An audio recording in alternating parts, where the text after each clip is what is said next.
The whispers stopped the moment I walked through the door.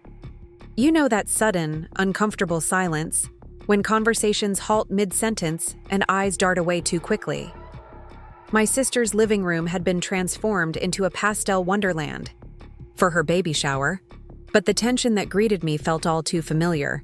I clutched my carefully chosen gift a little tighter, painted on my practiced smile, and stepped further into the room where I'd once again been cast as the disappointment before I'd even opened my mouth.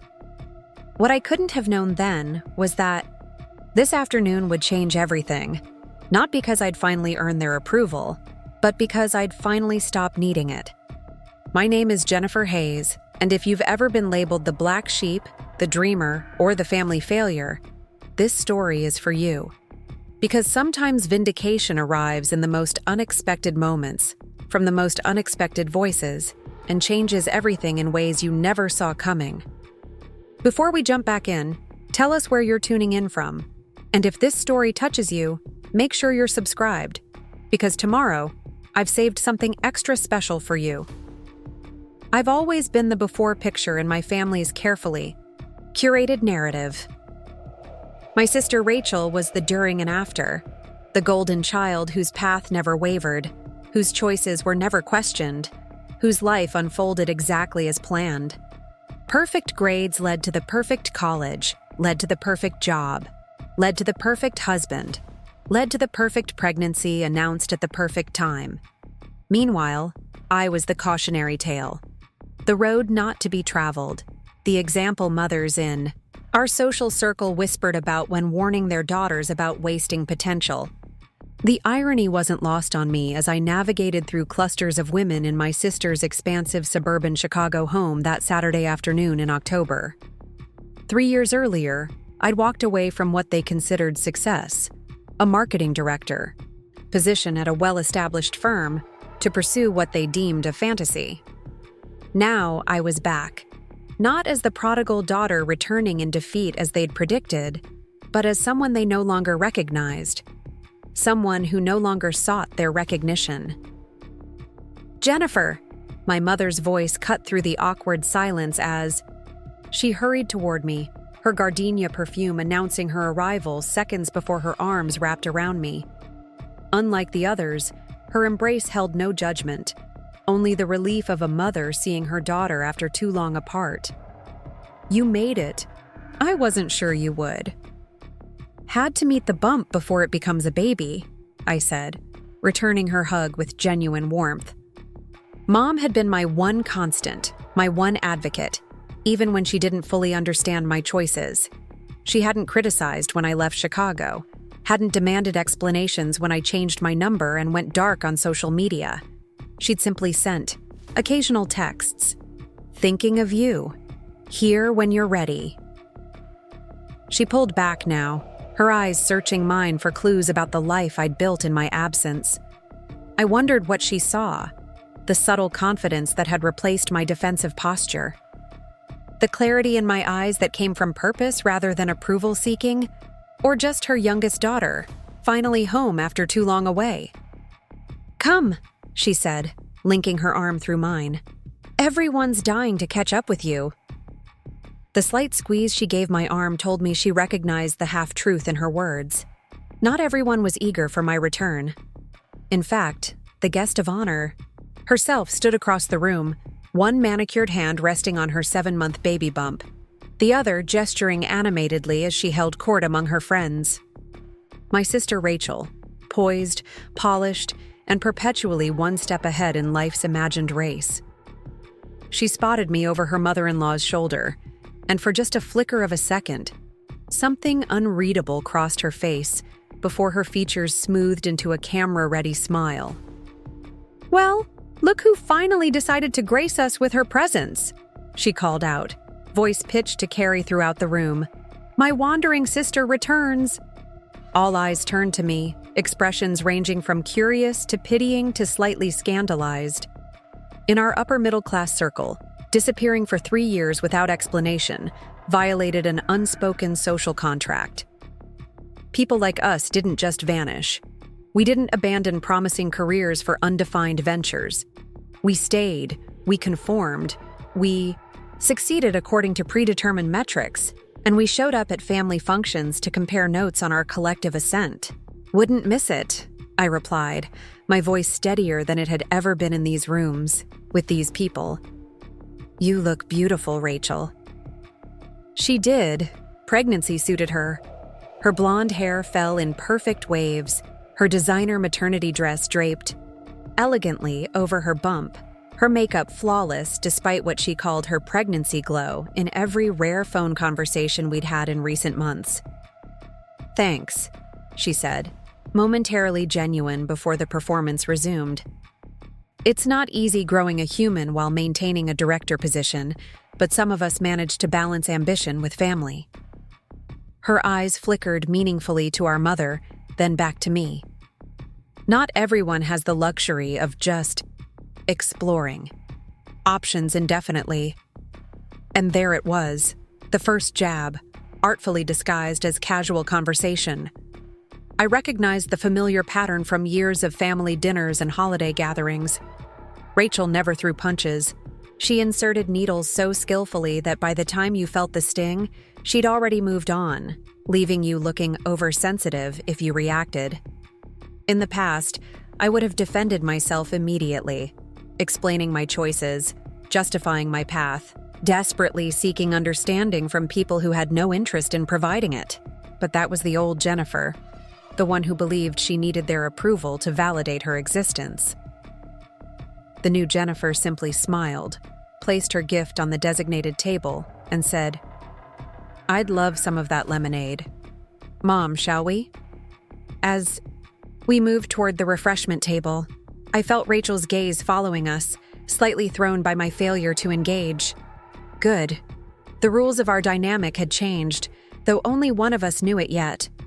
The living room of Rachel's Winnetka home was a testament to her adherence to expectations. Tasteful furniture arranged just so, framed photos documenting milestone achievements, subtle displays of status in the form of art pieces and vacation, mementos. Everything about the space announced success as defined by our particular social stratum. Nothing ventured, nothing risked. Everything gained through proper channels. I accepted a glass of pink lemonade from a silver pitcher and surveyed. The room full of women I'd once desperately wanted to impress. Second cousins who whispered about my artistic phase when I was 16. My mother's friends who asked with concerned expressions about my situation when I left my marketing job. Former high school classmates who had followed Rachel's path of marriage, career, house baby with meticulous timing. Jennifer, said my Aunt Diane, approaching with determined cheerfulness. It's been ages. What have you been up to in... Where was it again? Providence? Boston, I corrected gently.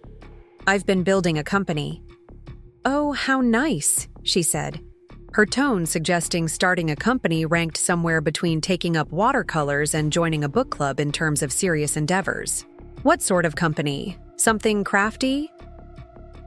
3 years ago, this dismissal would have sent me into a spiral of self-doubt and frantic explanation. Now, I simply said, digital health technology. We help connect people with personalized mental wellness resources.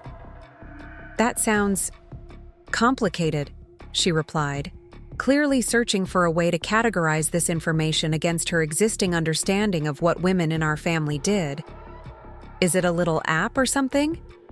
Before I could answer, I was saved by the arrival of Rachel's college roommate, Linda, who breezed in late with an apologetic wave to the room. Unlike most of the guests who were either family members or neighborhood friends, Linda had built a name for herself as a business reporter for the Chicago Tribune. She'd always been different from Rachel's other friends, more substance than surface, more interested in ideas than appearances. Preparing and narrating this story took us a lot of time, so if you are enjoying it, subscribe to our channel. It means a lot to us. Now back to the story. Sorry I'm late, she called to Rachel, handing over a gift bag before turning to scan the room. When her eyes landed on me, they widened slightly. Jennifer Hayes? Is that you? In the flesh, I said, accepting her quick hug. I had no idea. You'd be here. I was just telling my editor about your company last week. We're working on a feature about women transforming healthcare access. I felt, rather than saw, my aunt's sudden reassessment beside me. Linda's obvious professional interest had instantly legitimized what moments ago she'd dismissed as something crafty. "That's very kind," I said to Linda. "I'd be happy to talk more about it sometime."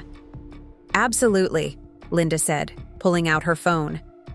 "Let me get your current contact info. The piece runs next month."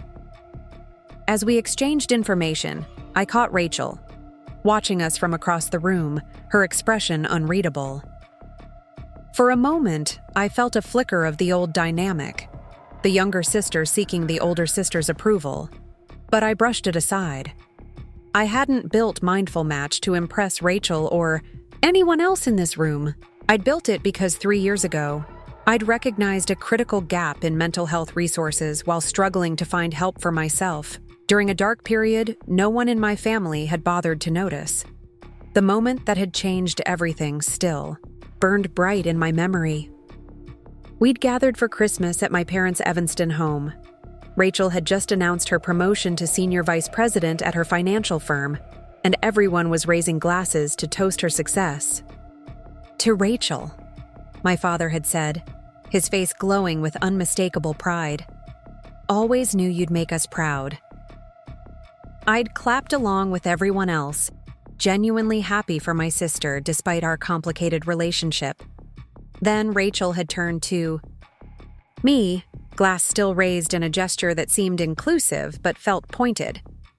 "And what about you, Jen? Still creating marketing campaigns for those wellness companies?" "Actually," I'd said, seeing an opening to share my own news, "I've been developing a business plan for a digital mental health platform.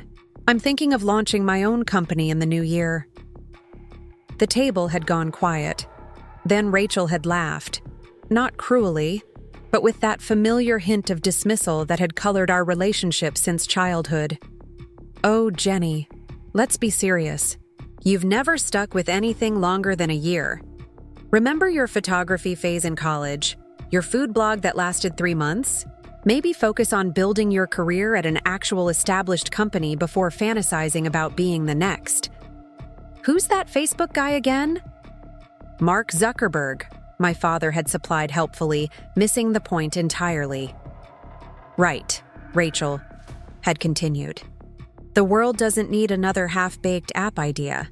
It needs people who commit, who build something real." She'd patted her chest subtly, indicating herself. I'd looked around the table, hoping someone might defend me or at least acknowledge the prejudgment in her words. But I'd seen only awkward glances and small nods of agreement. In their eyes, Rachel was the proven entity, the safe bet. I was the dreamer, the perpetual starter, never finisher, the cautionary tale. "She means well," my mother had whispered later as I helped with dishes, tears stinging my eyes. "Rachel just worries about you." But worry wasn't what I'd seen in my sister's eyes that night. It was satisfaction in our fixed roles. Rachel the achiever, Jennifer the disappointment. A dynamic that had served her well since we were children. 3 months later, I'd submitted my resignation letter, withdrawn my savings, subleased my Chicago apartment, and relocated to Boston, where a college friend had connections in the wellness tech industry. I hadn't announced my plans to my family, or sought their approval. I'd simply slipped away from their narrative. I changed my number, deleted my social media accounts, and told my mother I needed space to focus. "I'll check in, but please understand if you don't hear from me for a while." Rachel had called my silence another one of Jenny's phases. My father wondered aloud if I'd finally go back to school for something practical. But for once, I wasn't there to hear their running commentary on my choices. I wasn't there to defend or explain or seek validation that never came. That first year in Boston had tested every ounce of my resolve. I worked from a tiny studio apartment in Somerville, with unreliable heating and walls thin enough to hear my neighbors' arguments. I lived on instant ramen and discount coffee, coded until my vision blurred, and pitched my wellness platform concept to investors who often couldn't see past my gender to the solid business model I'd developed. I took consulting gigs to cover rent and basic expenses. I networked at events where I was frequently the only woman in the room. I refined my platform based on user feedback, staying awake through the night to fix bugs before meetings with potential partners. No one from my family witnessed these struggles. They didn't see me skipping meals to pay server costs, or crying with frustration when a key meeting fell through, or celebrating alone with a single glass of champagne when I finally secured my first significant investment. They only saw my absence, my silence, my refusal to keep playing the role they'd assigned me. And that bothered them more than any argument could have. What they couldn't understand was that while they measured success in predictable promotions and suburban homes, I was building something that defied their metrics. Mindful Match, my wellness platform connecting users with personalized mental health resources, grew steadily, then exponentially. We expanded from a simple app to a comprehensive digital health company with a mission to democratize mental wellness tools. 2.5 years after leaving Chicago, I was no longer just surviving, I was thriving. We'd secured major partnerships with healthcare providers across the Northeast. We'd won innovation awards in the digital health space. We'd built a team of dedicated professionals who shared my vision for accessible mental health support. But I shared none of this with my family. Not because I wanted to hide my success, but because I no longer needed their validation to know its worth. The irony wasn't lost on me. The flaky sister had built something sustainable and meaningful, something that was helping thousands of people live healthier lives. But the victory wasn't in proving them wrong. It was in proving myself right. Now, standing in Rachel's perfectly appointed living room, watching her unwrap baby gifts while delivering subtle reminders of her accomplishments between each thank you, I felt neither resentment nor the desperate need for acknowledgement that had once defined me. I was simply present, observing a familiar play where I no longer needed to perform. "Gift time," Rachel announced, settling carefully into an armchair that had been decorated with streamers and balloons to serve as her throne. Guests gathered around, exclaiming over tiny outfits and expensive baby gadgets. I hung back slightly, sipping my lemonade and exchanging occasional pleasantries with Linda, who seemed genuinely interested in my company's approach to preventative mental health care. The side door opened, and Rachel's husband Mark entered, looking slightly harried as he loosened his tie. He worked for a Boston-based investment firm, but primarily from their Chicago office, a detail I remembered from rare family updates. He was tall, conventionally handsome, and had always been polite to me at family gatherings, though we'd never been close. "Sorry I'm late, honey," he said, kissing Rachel's cheek. "Conference call ran long." "You're just in time for gifts," Rachel replied, making space for him beside her chair. "Though you've missed most of the excitement, including my little sister's rare appearance." Mark's eyes scanned the room, landing on me with a slight double take I couldn't quite interpret. "Jennifer," he said with a nod. "Good to see you." "You too, Mark." Rachel continued opening presents, exclaiming appropriately over each item while peppering her gratitude with updates about her nursery plans. "We're working with a designer who did a Bulls player's baby room, and her preparations for maternity leave. The firm practically begged me to consider working remotely instead of taking the full 3 months." As the pile of gifts dwindled, Rachel lifted a small box from my mother. "From Grandma-to-be," she read from the tag, smiling genuinely for perhaps the first time that afternoon. Inside was a delicate silver bracelet with a small heart charm. "It's beautiful, Mom," she said, voice softening as she fastened it around her wrist. "Your grandmother gave me one when I was expecting you," our mother explained. "I thought it was time to pass the tradition forward." Rachel blinked rapidly, pregnancy hormones perhaps heightening the emotional moment. Then she reached for the next package, My gift, wrapped in simple cream paper with a sage green ribbon. "And what do we have here?" she said, reading the tag. "From Aunt Jenny." I watched her unwrap the small gift bag, curious to see her reaction. Inside was a premium subscription card to Mindful Match's newly launched prenatal wellness program, something I'd developed specifically with new mothers in mind after research showed major gaps in mental health support during and after pregnancy. Rachel examined the card, confusion evident. "An app subscription?" she said, not bothering to hide her disappointment. "How thoughtful." "It's a comprehensive prenatal and postpartum mental wellness program," I explained quietly. "It includes personalized meditation sessions, sleep support, connection to therapists specializing in maternal mental health, and peer support groups.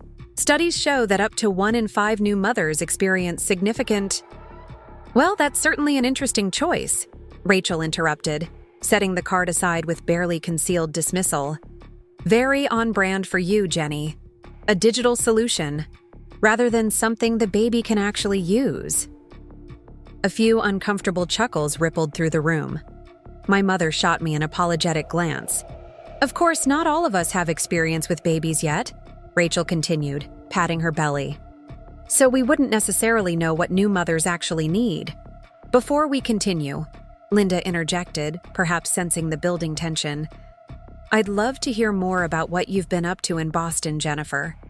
Still with that tech startup you mentioned last time we spoke?" I opened my mouth to respond, but Rachel cut in smoothly. "Oh, you know Jenny and her projects," she said with a practiced laugh. "What's the latest venture called again, sis? Mindful? Something?" "Mindful Match," I supplied. "Right," Rachel continued, her tone making it clear she thought little of the name or concept. "Jenny's always had her passion projects. Remember her photography phase in college? The food blog that lasted exactly 3 months?" More uncomfortable laughter. I remained silent, no longer feeling the need to defend myself against familiar attacks.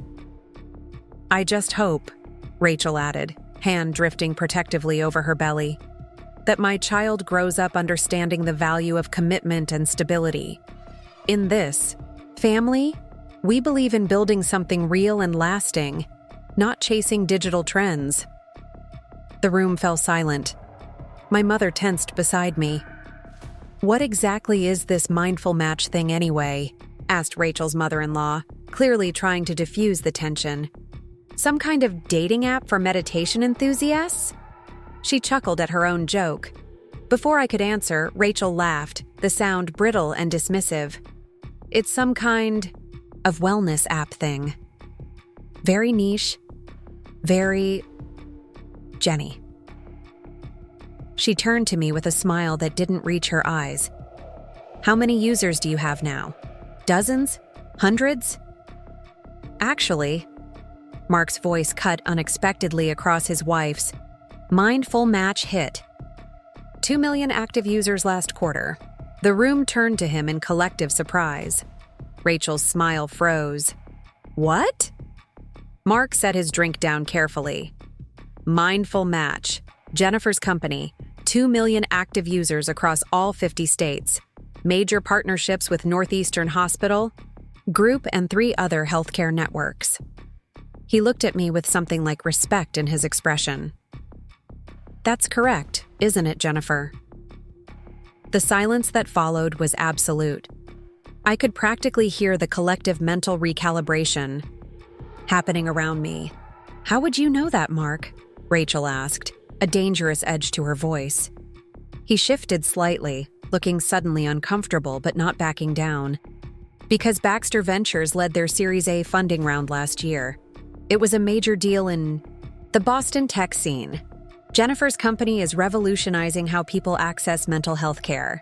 Rachel's face cycled through confusion, disbelief, and finally, a desperate attempt to regain control of the narrative. "Well," she said with a forced laugh, "that sounds very impressive. Why haven't you mentioned any of this to us, Jenny? Seems like something you'd want to share with your family." I've been focused on building the company, I replied simply. And you know all about my sister's business dealings, how exactly, Mark? Rachel pressed, her tone sharpening further. Mark glanced at me apologetically. I didn't make the connection initially. Hayes is a common enough name, and the founder was always referenced in reports as J. Hayes. It wasn't until I saw a press photo after the Series B closing that I realized it was your sister. So you've been, what, secretly investing in my sister's app without telling me? Rachel's voice had risen slightly, her carefully cultivated composure beginning to crack. It wasn't secret, Mark replied calmly. Baxter's investment in Mindful Match was part of our regular portfolio reports. You just never asked about the details. And it wasn't my direct decision. The investment committee approved it based on their growth metrics and innovative approach to preventative mental health care.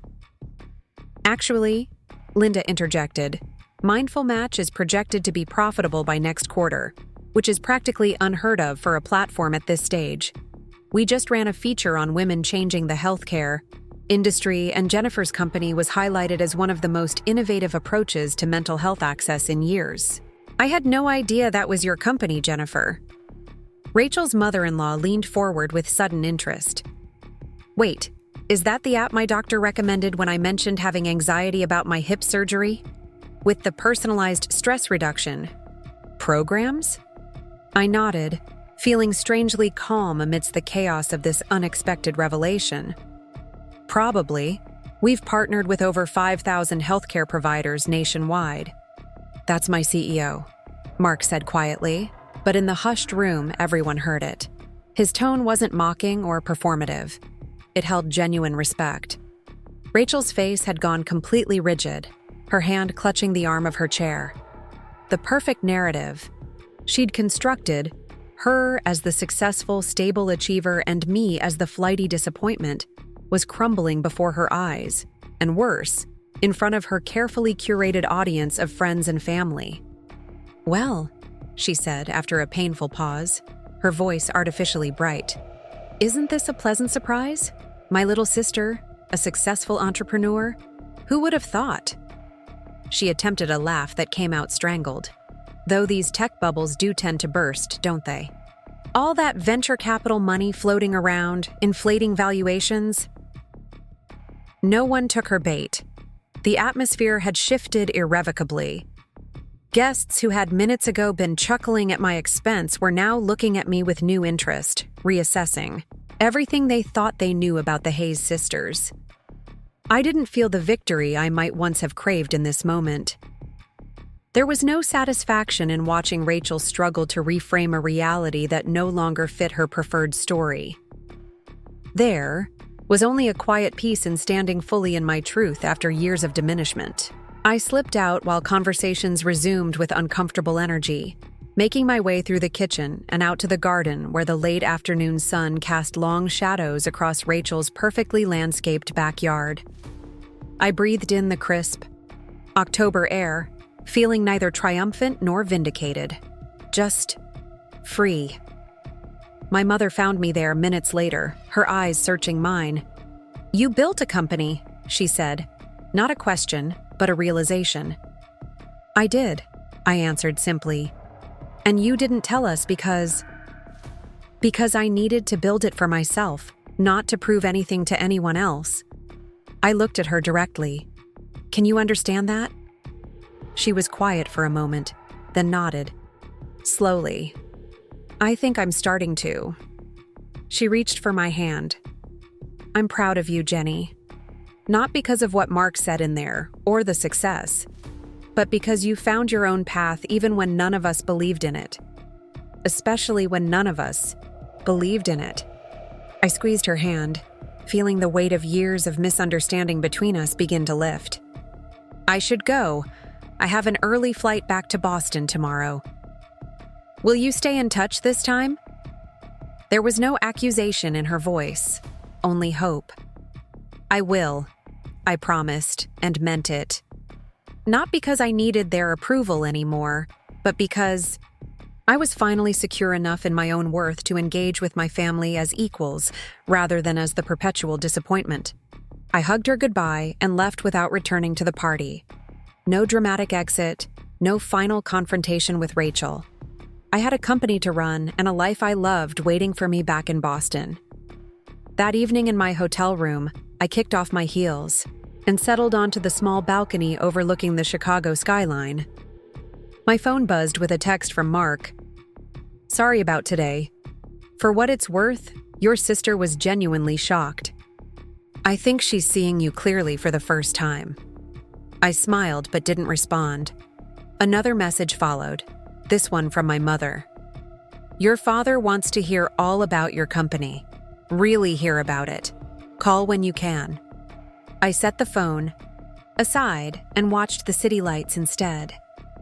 The vindication I'd once craved so desperately now felt hollow compared to the satisfaction of the life I'd built. The real victory wasn't in proving Rachel wrong. It was in finding the courage to live authentically when everyone expected me to fail. My laptop chimed with an email notification from our head of product about a new feature launch. Real problems to solve. Real work that mattered. I opened my computer and immersed myself in the world I'd created. A world built not from resentment or the need for validation, but from purpose and vision. The family narrative no longer defined me. I had written my own story, and it was just beginning. If you're watching this and something in it resonates, if you've ever been the family disappointment, the one who never quite fit the mold, remember this. Success isn't proving your critics wrong. It's building a life so authentic to your values that their opinions become irrelevant. Your path doesn't need witnesses to be valid. Your growth doesn't need external validation to be real. And sometimes the greatest act of self-respect is to walk away from tables where your worth is constantly questioned. Build in silence. Thrive on your own terms. And when you finally do return, not for validation but simply because you're ready, you'll no longer be walking into their narrative. You'll be bringing your own.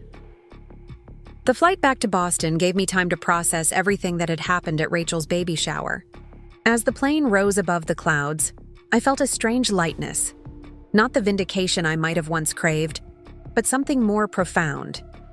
For years, I had carried the weight of my family's expectations and disappointments like stones in my pockets, each one labeled with a different failure. Too dreamy, too impractical, too restless. Now, watching Chicago shrink beneath me, I realized I had finally emptied those pockets, not because anyone had given me permission to, but because I no longer needed to carry what was never mine to bear. I dozed off somewhere over Pennsylvania, waking only when the pilot announced our descent into Logan Airport. Rain pattered against the windows, turning Boston into a watercolor of grays and blues. How different this homecoming felt compared to my first arrival 3 years ago. That terrified, determined woman with a half-formed business plan and dwindling savings, stepping into uncertainty with nothing but conviction to light her way. My apartment in Cambridge welcomed me with its familiar scent of lemongrass and old books. Unlike Rachel's perfectly staged suburban showpiece, my space told the story of a life actually lived. Mismatched furniture chosen for comfort rather than aesthetics, walls covered in local artists' work, shelves overflowing with dog-eared business, texts beside volumes of poetry. Not a perfect space, but authentically mine. I kicked off my shoes and checked my phone. 3 missed calls from Rachel, 2 from my father, 1 voicemail from my mother asking if I'd landed safely, and a text from Mark. Board meeting tomorrow. They're eager to discuss expansion plans for MM. Sorry again about yesterday. I responded to my mother, ignored Rachel, and assured Mark that business remained separate from family matters. Sleep came easily that night, deep and dreamless. The revelation at the baby shower hadn't changed who I was or what I'd built. It had simply removed the final veil between my 2 worlds. Whatever happened next would happen in the light. Monday morning greeted me with typical Boston efficiency, brisk air, hurried commuters, the rhythm of a city that valued function over formality. I walked the 10 blocks to our office in Kendall Square, stopping for coffee at the small Vietnamese cafe that had fueled countless late-night coding sessions during our startup phase. The owner, Min, greeted me with a knowing smile. "The usual, Ms. CEO?" I laughed. "Just Jennifer is still fine, Min." "Not to my daughter," he replied carefully. "Preparing my oat milk latte. She started using your meditation app last semester during finals. Says it saved her GPA." He handed me the steaming cup with a small bow. "On the house, for the woman who helps my daughter sleep at night." These were the moments that mattered most, not the funding rounds or the user acquisition metrics, but the real human impact of what we'd built. Each story was a reminder that success wasn't measured in Rachel's currency of status and appearances, but in tangible difference made in ordinary lives. The Mindful Match office occupied the third floor of a renovated textile factory, all exposed, brick and massive windows. Unlike the sleek, sterile startups that populated much of the tech corridor, we'd created a space that reflected our values. Warm, accessible, designed for human connection rather than performative innovation. Living plants softened the industrial edges. Comfortable seating areas encouraged spontaneous collaboration, and a dedicated quiet room provided space for employees to practice the mindfulness we preach to our users. "Morning, boss."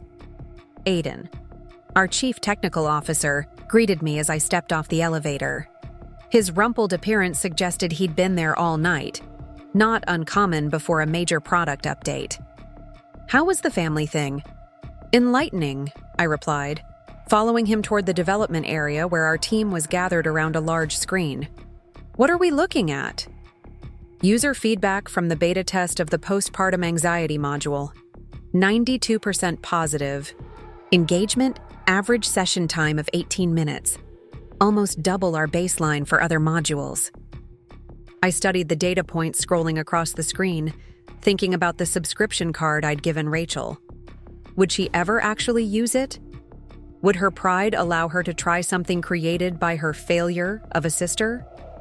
Or would she dismiss it as another of my passing fancies, never knowing the thousands of hours of research and development behind each feature? "Impressive numbers," I said, focusing back on what mattered. "Any recurring pain points we should address before full launch?" For the next hour, we dissected user experiences, debated interface adjustments, and finalized the rollout timeline. This was where I thrived, in the meticulous problem-solving and purpose-driven decisions that turned abstract concepts into tools that improved real lives. No one in this room saw me as Rachel's flaky little sister or the family disappointment.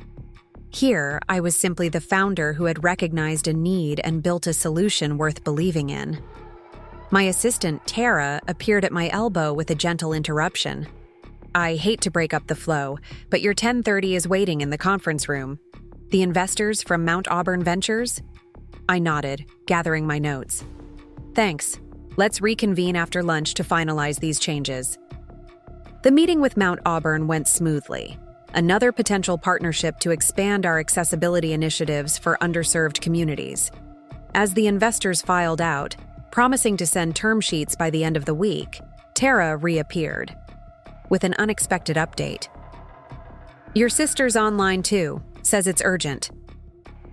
I paused, pen hovering over my notepad.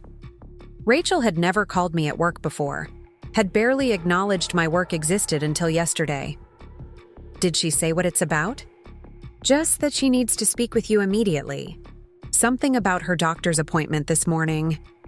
Concern immediately overrode any lingering tension from yesterday.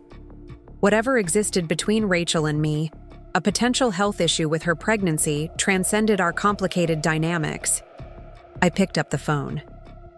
"Rachel? Is everything okay with the baby?" Her voice came through surprisingly small, nothing like her commanding presence at the shower. "The baby's fine. Physically, at least." She paused. "The doctor asked about my stress levels, sleep patterns, mood fluctuations. Standard questions, apparently, for the third trimester." I waited, unsure where this was leading. I mentioned, some trouble sleeping, some anxious thoughts about motherhood, nothing serious. Another pause. She recommended a mental wellness app specifically designed for prenatal and postpartum support. Said many of her patients had found it helpful. Understanding dawned slowly. Let me guess. Mindful match? Yes. The words sounded extracted rather than offered. She pulled it up on her tablet, showed me the features, called it groundbreaking, said it was developed by someone who really understood the psychological complexities of pregnancy and new motherhood. Neither of us spoke for several seconds, the implications hanging between us. My hypercritical sister was calling because her own doctor had independently recommended my little app project, the very creation she had dismissed less than 24 hours ago. "What do you need from me, Rachel?" I finally asked, keeping my voice neutral. She faltered, something I'd rarely heard her do. "Yesterday, after you left, Mom told me about your prenatal wellness program, that it wasn't just some generic subscription, but something you'd specifically developed for new mothers, after extensive research on perinatal mental health gaps." "That's correct. So your gift wasn't just..." She trailed off. "Wasn't just what, Rachel?" "Wasn't just something convenient that you threw together at the last minute," she finished. "It was actually thoughtful, specifically relevant to my situation." The admission clearly cost her something. In our family's unspoken hierarchy, Rachel didn't acknowledge being wrong, and she certainly didn't admit misjudging situations. Her entire identity had been constructed around being the sister who made the right choices, who saw clearly while I supposedly drifted through life on whims and fantasies. "It was," I confirmed simply. Another silence stretched between us. Through the phone, I heard her take a deep breath. "I'd like to try it," she said finally. "Your program. The doctor was quite insistent about proactive mental health care during pregnancy, and if she thinks it's the best option, I'll have a premium access code sent to your email immediately," I replied, already typing a message to Tara. "It includes one-on-one consultation with a licensed therapist specializing in maternal mental health, if you're interested." "Thank you." 2 words that seemed to contain more than their syllables suggested. Not quite an apology, but perhaps the closest Rachel could come to acknowledging the chasm between her perception and reality. As we ended the call, I sat back in my chair, feeling an unexpected emotion wash over me. Not satisfaction that my sister needed my creation after all, not vindication that a medical professional had validated my work in front of her. Instead, I felt a profound sense of purpose, a reminder that what I'd built was never about proving Rachel wrong, but about addressing genuine human needs, including perhaps my sister's. The rest of the day passed in a blur of meetings and decisions, each one a step toward expanding our platform's reach. By 6 o'clock, most of the team had headed home, leaving the office quiet except for the low hum of servers and the occasional ping of late-day messages. I moved to the small meditation room we'd created for staff, settling onto a cushion facing the window where Boston's lights were beginning to spark against the darkening sky. 3 years ago, I'd sat on the floor of my unfurnished apartment in Somerville, surrounded by rejection emails from potential investors who couldn't quite see the market potential for a mental wellness platform that prioritized personalized care over generalized solutions. One particularly dismissive venture capitalist had suggested I create something more universal, like a dating app. The casual sexism had stung, but not as much as the fundamental misunderstanding of what I was trying to build and why. That night, I'd nearly given up. The weight of leaving everything familiar, of draining my savings, of proving Rachel and my father right about my impractical dreams, had pressed down until breathing itself felt like an act of defiance. I'd opened my laptop, fingers hovering over the keys, considering drafting an apologetic email to my former boss, asking if any positions remained available. Instead, I'd closed the computer and done something I hadn't tried since childhood. I'd lain on the bare floor of that empty apartment and focused solely on my breathing. In for 4 counts, hold for 7, out for 8. An old anxiety technique. My first therapist had taught me years ago when panic attacks had been diagnosed as excessive sensitivity by my achievement-oriented family. 10 minutes in, something had shifted.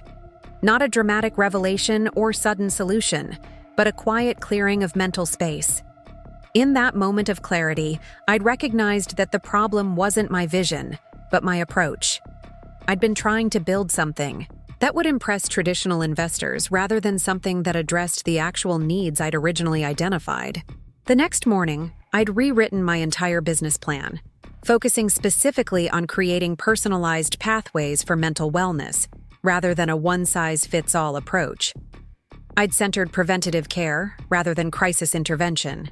And, most importantly, I'd led with purpose rather than profit projections, seeking investors who understood that sustainable impact required a longer vision than quarterly returns.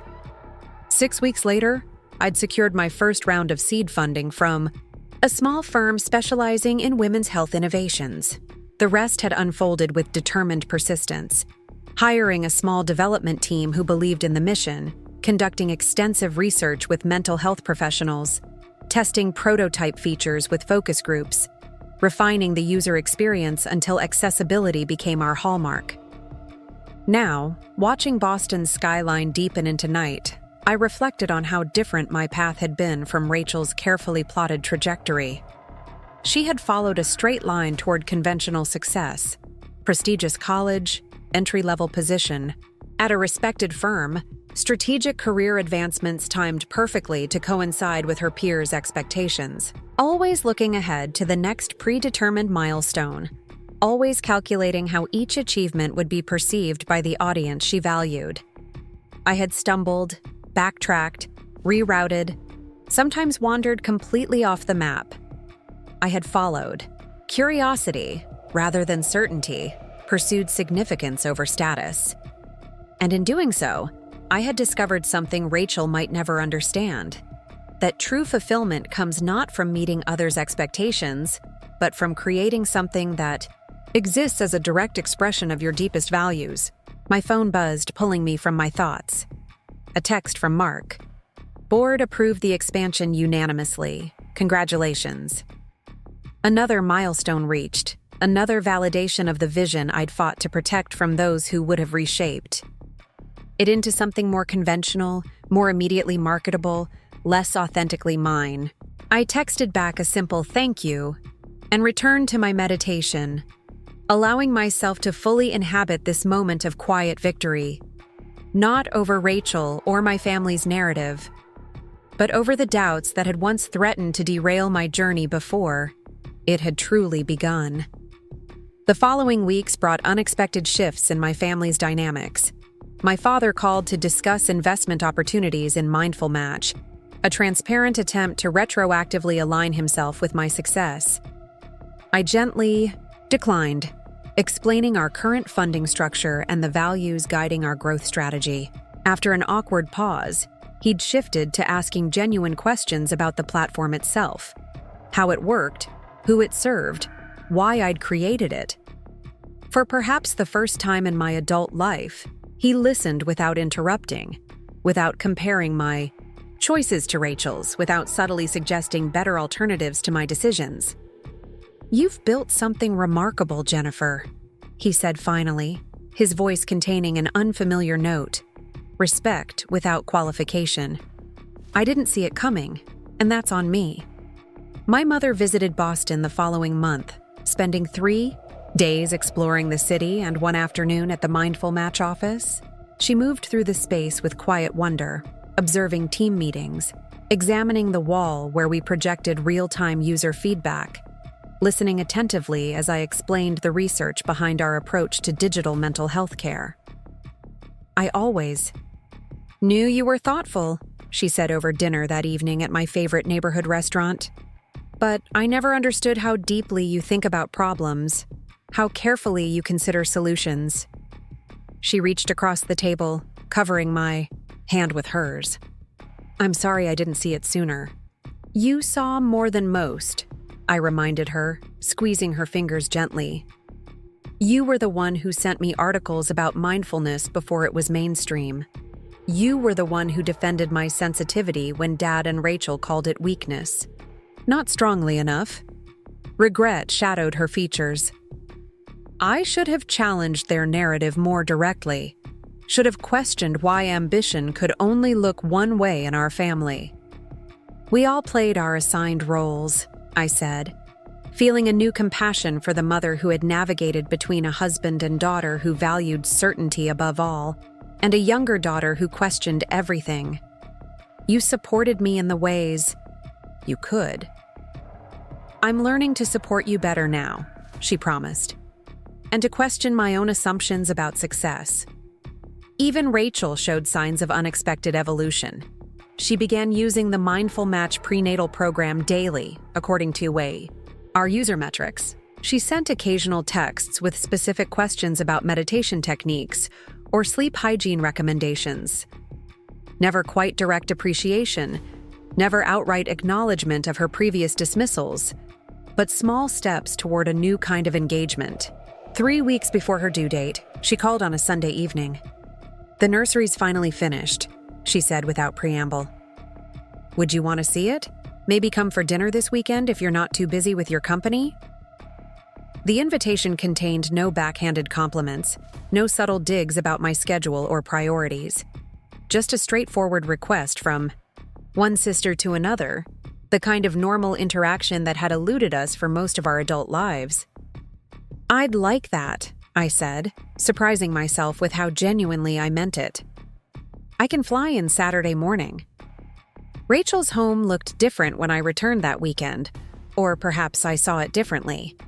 The perfectionism that had once seemed like a rebuke to my less structured approach now registered as my sister's particular form of control in a world that often denied women certainty. The careful curation of her environment read less as performance and more as protection, creating external order to manage internal doubts. She greeted me at the door, her pregnancy now in its final weeks. Her body softened in ways that made her seem more approachable, less armored. "Thanks for coming," she said, stepping back to let me enter. "Mark's out picking up dinner. I hope Italian works for you." "Perfect," I assured her, following her into the living room where the baby shower decorations had been replaced by subtle autumnal arrangements. Either her tastes had shifted toward understated elegance, or I was finally seeing the actual Rachel beneath the performance. We made small talk about the flight, the changing leaves, the upcoming election. Safe topics that required no vulnerability from either of us. Then she led me upstairs to the nursery, a room transformed from the guest bedroom I'd stayed in during previous visits. "It's lovely," I said, taking in the sage green walls, the simple white furniture, the bookshelf already filled with children's classics. No designer showpiece, no Instagram-perfect staging, just a thoughtfully prepared space. For a child to grow, I used one of the sleep soundscape recordings from your app to test the acoustics, Rachel said, gesturing toward a small speaker system mounted discreetly in one corner. "The Ocean Wave one. It's the only thing that helps me sleep these days." I nodded, recognizing the significance of this admission. Rachel didn't readily acknowledge needing help with anything, particularly not from her younger sister. "The program has been..."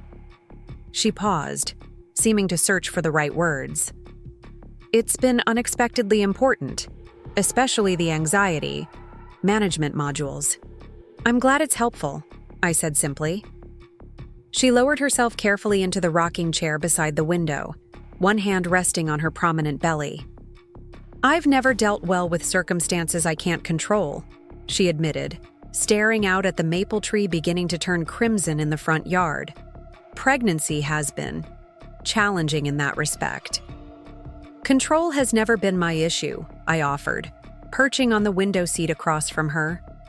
"I've always been comfortable with uncertainty, too comfortable, according to some perspectives." A small smile touched her lips. According to my perspective, you mean? Among others. I was wrong. The words hung in the air between us, stunning in their directness. Rachel didn't admit mistakes. She reframed situations, redirected conversations, reestablished her narrative. She didn't surrender territory, especially not to her perpetually challenging younger sister. About what specifically? I asked carefully. About you. About your choices. She met my eyes directly. About what constitutes meaningful work and meaningful success. I waited, sensing she had more to say. When you left your marketing position, I was so certain you were making a catastrophic mistake. Throwing away security and status for what? Some vague notion about helping people? Manage their emotions? She shook her head slightly. It seemed like another impulsive Jenny decision destined to end in disappointment. That's how it looked from the outside, I acknowledged. But it wasn't impulsive at all, was it? She continued. You'd been researching and planning for months. You'd identified a genuine need in the healthcare market. You'd developed a unique approach to addressing it. She paused. Mark showed me some of the early investor briefings after the baby shower. Your business model was comprehensive, innovative, thoroughly considered. Nothing like the half-formed ideas I'd imagined. I've changed, I said simply. Or maybe I was always more strategic than you gave me credit for, just focused on different priorities. Rachel nodded slowly. I've been thinking about that a lot lately. About how I defined success so narrowly. Position, salary, address, appearances. Her hand moved in a small circle over her belly. But now there's this person coming into the world, looking to me for wisdom about what matters, and suddenly, my metrics seem insufficient. The vulnerability in her voice struck me like a physical sensation, unfamiliar and powerful. This was not the Rachel who had dominated family gatherings with perfect anecdotes and subtle competition. This was someone grappling with the same fundamental human questions that had driven my own journey, just from a different starting point. What does matter to you, Rachel? I asked gently. Beyond the achievements and milestones? She considered. This with unexpected seriousness. Making a difference, I think. Creating something lasting. Her gaze returned to mine. Like you have. You make a difference in your work, I reminded her. Financial guidance impacts people's lives concretely. It's not the same, she said, shaking her head. I help wealthy people become wealthier. You help people become healthier, more balanced, more present in their own lives. A rueful smile crossed her face. Including your previously dismissive older sister, who now can't sleep without your ocean soundscape. The conversation shifted us into new territory. Not quite friendship, not quite reconciliation, but a mutual recognition that transcended our practiced roles. We talked until Mark returned with dinner, discussing everything from maternal health care, gaps to meditation research to our childhood memories of the maple tree outside the window, now viewed through adult perspectives. Over pasta and salad in their dining room, Rachel asked thoughtful questions about Mindful Match's development process. Mark shared insights from the investor perspective without mansplaining my own business to me. I found myself describing the early struggles and pivotal decisions with a candor I'd never imagined possible in this setting. The hardest part wasn't the technical challenges or even the funding hurdles, I admitted, twirling linguine around my fork. It was believing I had the right to create something different from what everyone expected of me, the right to define success on my own terms. Rachel nodded slowly. I never questioned my right to follow the expected path, but I also never questioned whether that path was actually leading where I wanted to go. She glanced at Mark. Until recently. We've been talking about changes after the baby comes, Mark explained, his expression suggesting these conversations had been significant. Rachel's considering stepping back from full-time work for a while, maybe consulting part-time instead. This revelation stunned me more than anything else that day. Rachel's career had been the centerpiece of her identity, the primary metric, by which she measured her worth and judged others. The idea that she might voluntarily step back from that arena represented a seismic shift in her value system. "What brought this on?" I asked, genuinely curious. Rachel exchanged another look with Mark before answering. "Using your program, actually. The guided reflections on what kind of parent I want to be, what values I want to demonstrate rather, than just talk about." She smiled faintly. Turns out, ruthlessly efficient time management and perfect work-life balance aren't actually compatible goals. Plus, Mark added, seeing what you've built by following your own compass, rather than external expectations has been thought-provoking for both of us. As the evening drew to a close, Rachel walked me to the door while Mark cleared the dinner dishes. In the privacy of the front hallway, she hesitated, then reached for my hand. "I'm sorry, Jenny," she said, simply. "For not seeing you clearly, for dismissing what I didn't understand, for needing external validation of your work before I could acknowledge its value." "Thank you," I replied, squeezing her fingers gently. "That means a lot. I've been thinking about what you said earlier, about having the right to define success on your own terms." Her voice grew thoughtful. "You've always had that courage, even when I mistook it for aimlessness. You trusted yourself enough to walk away from security toward purpose." "It wasn't easy," I reminded her. "And it wasn't a straight line." "The best journeys rarely are," she said, surprising me again with this philosophical shift. "Maybe that's something I need to learn before this little one arrives." She placed her free hand on her belly. "I want to raise a child who feels the freedom you claimed for yourself, the freedom to choose meaning over conformity when those paths diverge."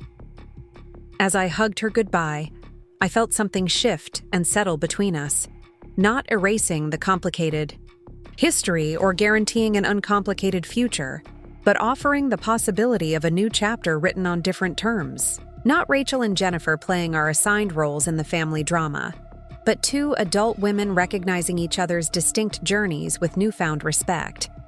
On the flight back to Boston the next morning, I thought about the strange symmetry of our stories. Rachel had followed the prescribed path perfectly, achieving every external marker of success, only to question its meaning at the threshold of motherhood. I had rejected that same prescription, weathered the judgment and dismissal that followed, and found purpose precisely because I'd trusted my own definition of what mattered.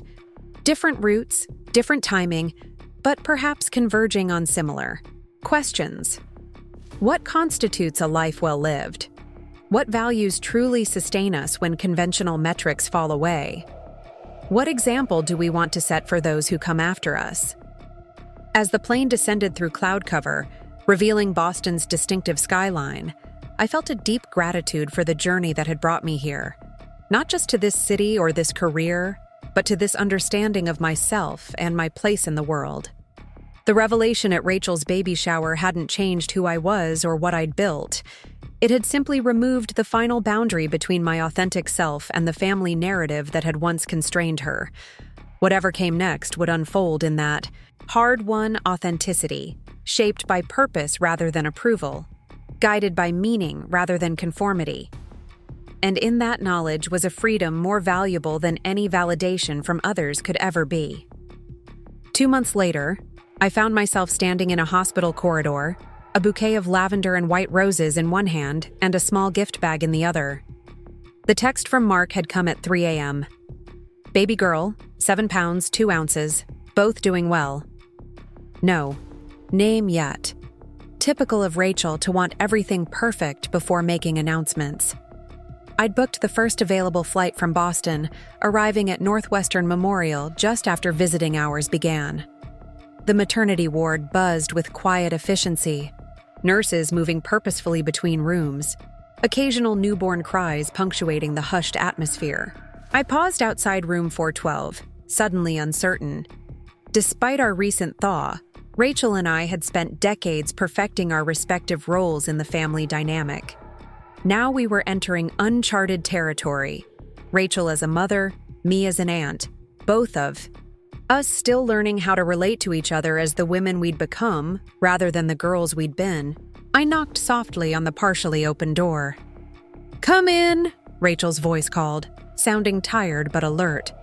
She sat propped up in the hospital bed, hair pulled back in a simple ponytail, a stark contrast to her usual polished appearance. In her arms, wrapped in a soft pink blanket, lay a tiny bundle with a shock of dark hair. My breath caught at the sight of them. "Hey," I said quietly, suddenly feeling like an intruder in this intimate moment. Rachel looked up, genuine surprise crossing her face. "Jenny, you're here." No performative greeting, no calculated response, just honest emotion. "I didn't expect you to come so quickly." "Couldn't miss meeting my niece," I replied, placing the flowers on the windowsill. "How are you feeling?" "Exhausted, sore, completely overwhelmed." She offered a tired smile. "And strangely peaceful, which makes no sense given that my entire life just turned upside down." Mark emerged from the attached bathroom, his face bearing the stunned, joyful expression of new fathers everywhere. "Jennifer," he said, clearly, "pleased to see me." "You made it." "Congratulations," I told them both, feeling a surge of genuine happiness for this new family. Whatever complicated history existed between Rachel and me, this moment transcended our past conflicts. "She's beautiful." "Would you like to hold her?" Rachel asked, extending the small bundle toward me. The offer stunned me slightly. Rachel had always been possessive of her achievements, careful about who was allowed to share in them. Offering her newborn daughter, perhaps her most profound accomplishment, represented a level of trust I hadn't expected. I set down the gift bag and carefully took the sleeping infant, cradling her tiny form against my chest. Her weight, so slight, yet so significant, settled something in me I hadn't realized was unsettled. This was my niece, my family, a new generation, unconstrained by the narratives that had shaped and sometimes limited Rachel and me. "Have you decided on a name?" I asked, gently swaying with the baby. Rachel and Mark exchanged a look that contained some private communication. "We have," Rachel said. "We're calling her Olivia Grace." "It's perfect," I murmured, studying the delicate features of Olivia's sleeping face. "Hello, Olivia. I'm your Aunt Jenny." "We have something to ask you," Mark said, moving to sit on the edge of Rachel's bed. "It's important to us, but please, feel free to consider it before answering." Rachel nodded agreement. "We'd like you to be Olivia's godmother." The request caught me completely off guard. In our family, godparent roles were carefully assigned to reflect status and connection, usually to my father's business associates or Rachel's influential friends.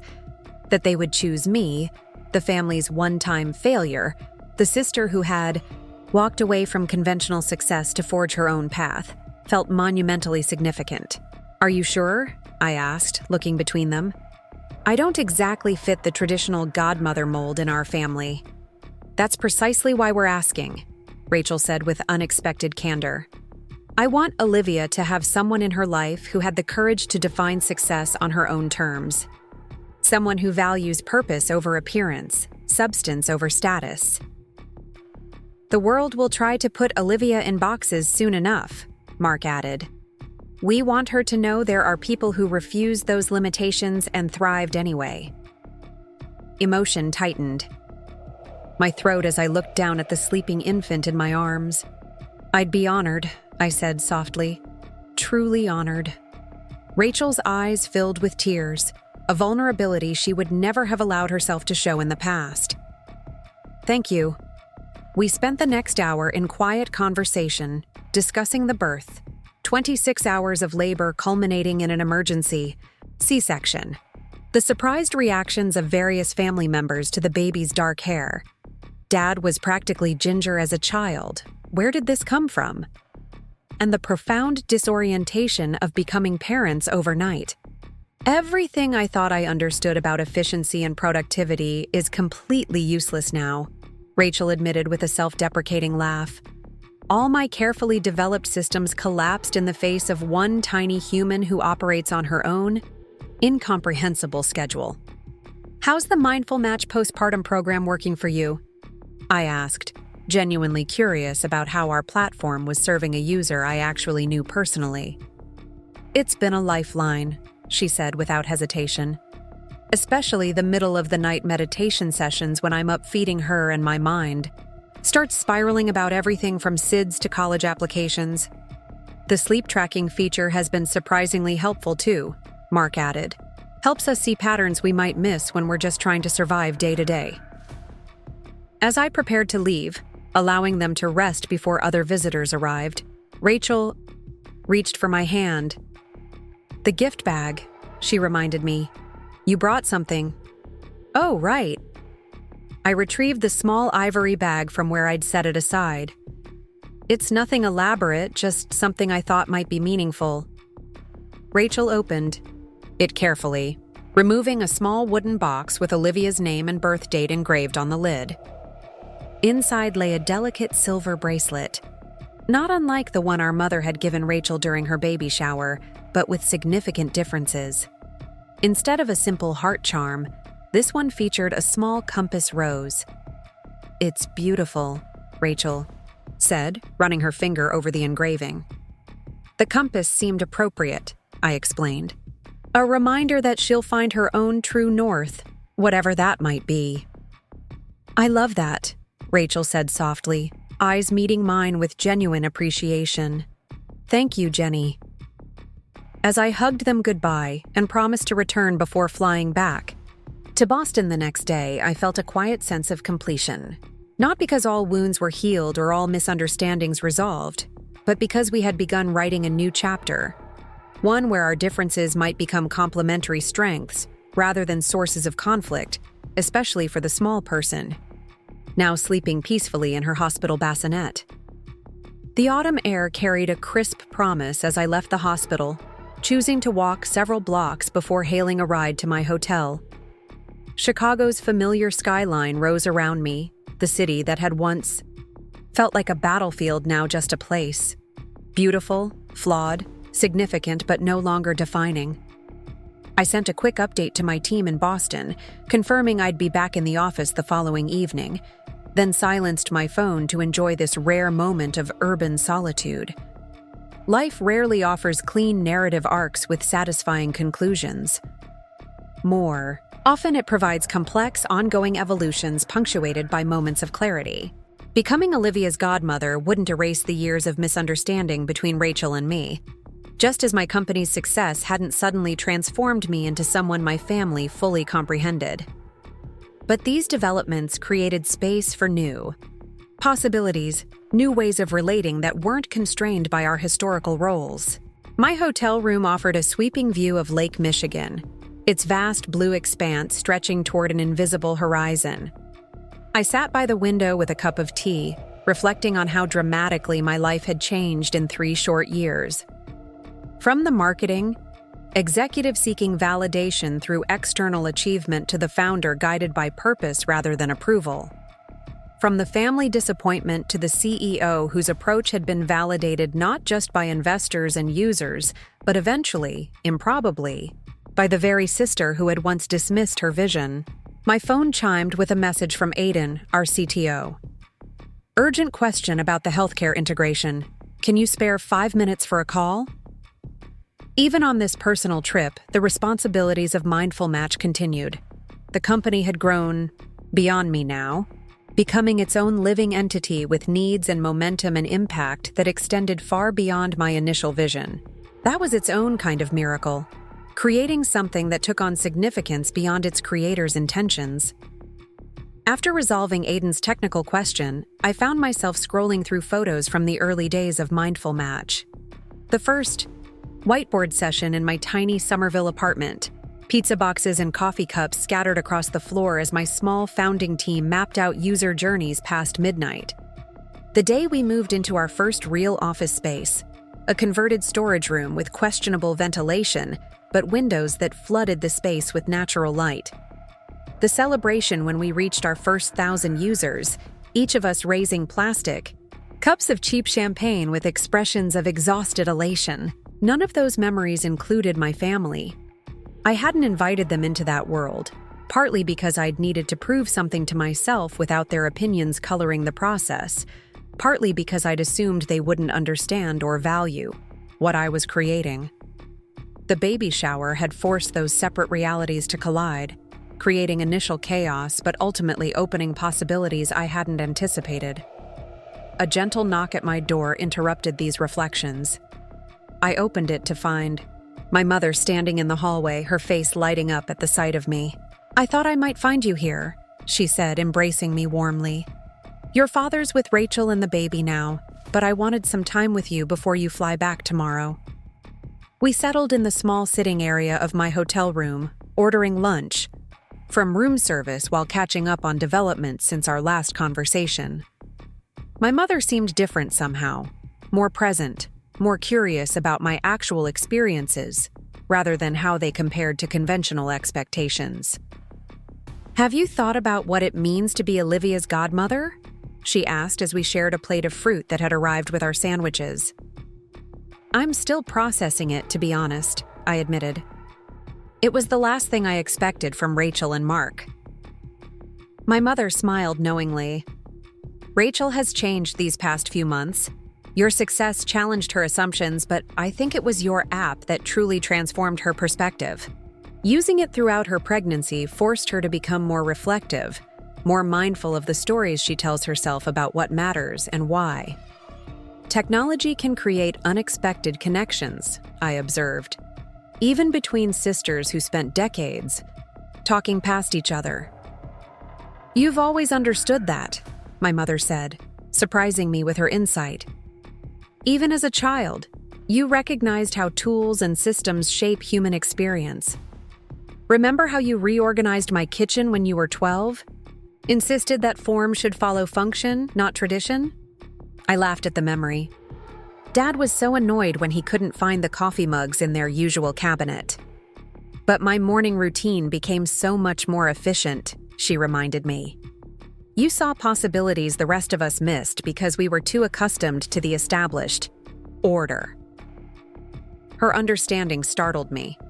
I'd grown so accustomed to being misunderstood by my family that this recognition of my essential nature felt almost disorienting. "I miss so much of who you truly are, Jenny," she continued, her expression growing serious. "I let your father and Rachel's definitions of success become the measuring stick for both my daughters, instead of recognizing that different spirits require different forms of fulfillment."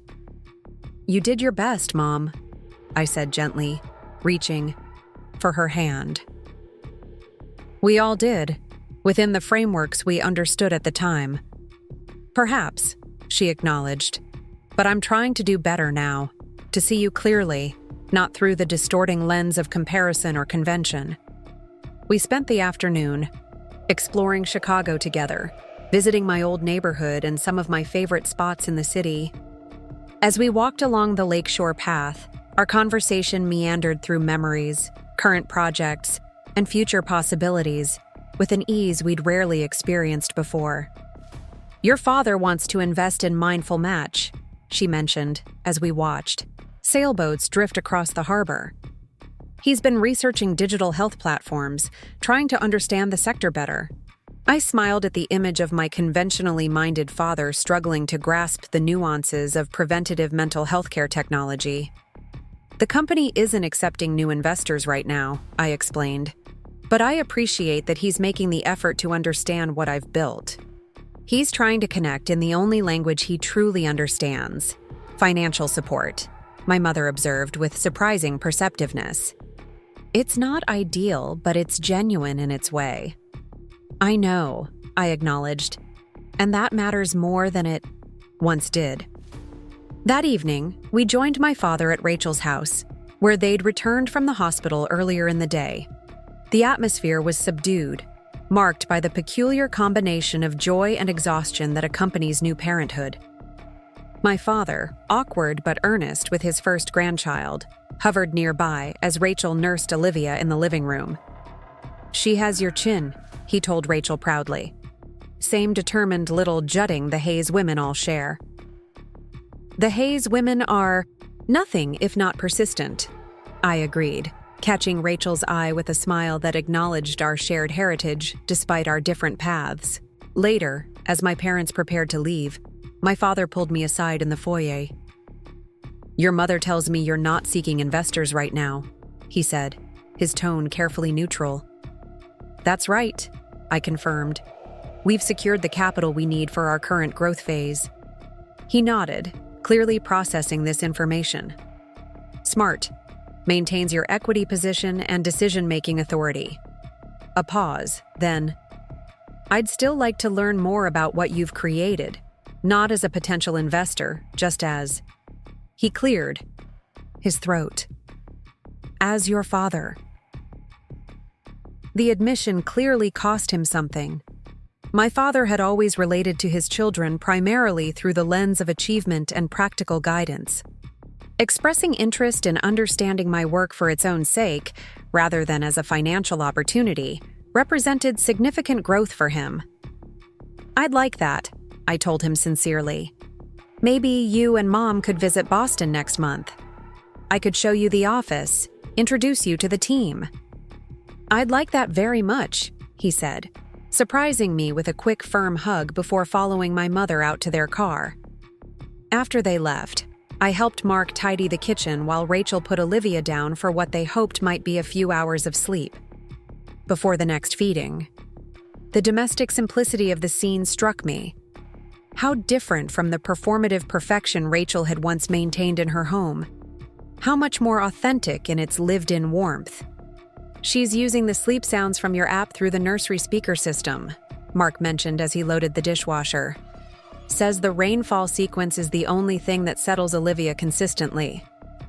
"That's actually based on research about womb sounds," I explained. "The rainfall pattern mimics certain rhythmic aspects of maternal blood flow that babies hear before birth." "Fascinating," he said, genuine interest in his voice. "You know, I've been meaning to talk to you about something related to Mindful Match's pediatric potential."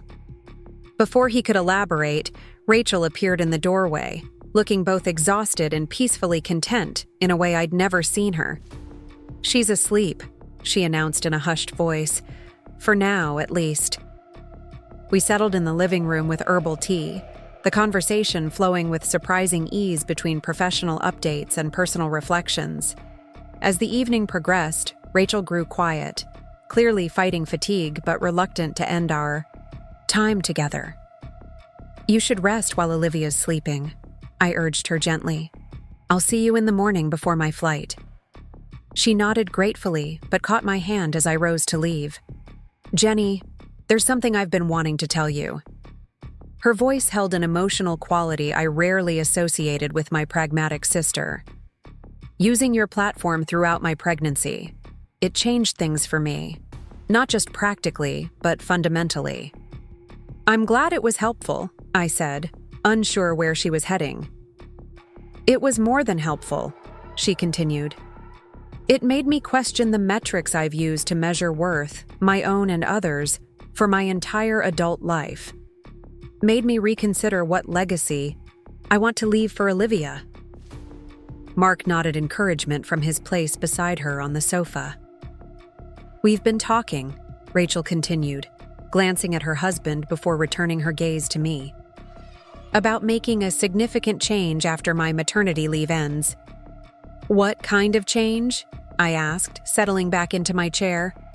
"I'm not going back to the financial firm," she said, the words carrying the weight of a decision that defied her previous life trajectory.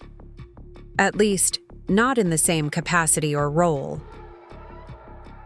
This revelation stunned me more than anything that had transpired between us in recent months. Rachel's career had been the cornerstone of her identity, the primary standard, by which she measured her worth and, by extension, evaluated others. That she would voluntarily step away from that arena represented a seismic shift in her value system. "We've been developing a concept," Mark explained, taking Rachel's hand supportively. "A foundation focused on maternal mental health support for underserved communities, combining Rachel's financial expertise with the insights she's gained as a user of Mindful Match's maternal wellness program." The gap between available resources and actual needs became painfully clear to me during pregnancy, Rachel added. "Even with every privilege and advantage, I struggled. What happens to women without access to quality healthcare, supportive partners, financial security, or technological resources?"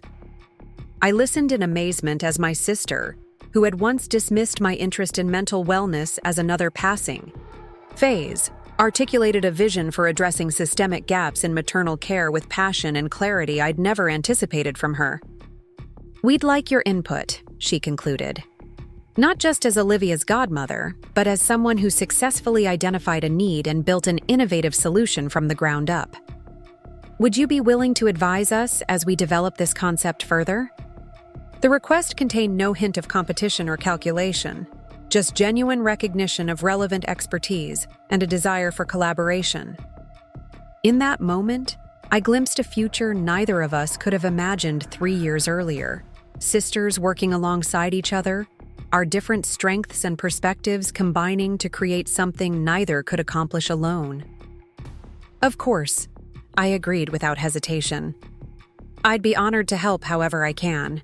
As I walked back to my hotel that night, the city lights reflecting off Lake Michigan like earthbound stars, I thought about how fundamentally narrative shapes our understanding of ourselves and others.